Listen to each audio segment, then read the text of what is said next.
زلاتای کرونا کار نکرد. سود است. امروز ما خیلی غمگینیم برای که ما در شهر بسیار بیرون هستیم. ما داریم کار میکنیم. یعنی مدت چند وقت میشه که ما به خونسون روی کردن میکنیم.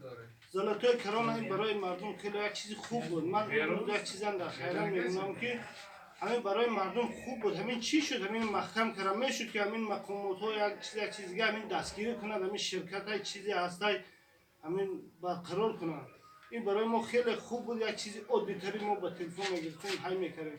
اینجا بچه های تاجیک هستن که تا 200,000 های کردن در بانک چرا زلاتای کرونا و دوباره برای بی ابران گردونه میگود که دکومنت پیشنهاد کنید و دکومنت نداره، دکومنت نکرده است.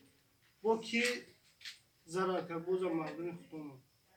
همین من خواهش کرده در رادیو حضور خواهش میکنم که همین به سهم مقامات ها به سهم حکومت رسوند همین دستگیر کنند و برقرارش کنند مردم کار فعالیت کنند. باز خواهش میکنم و التماس میکنم.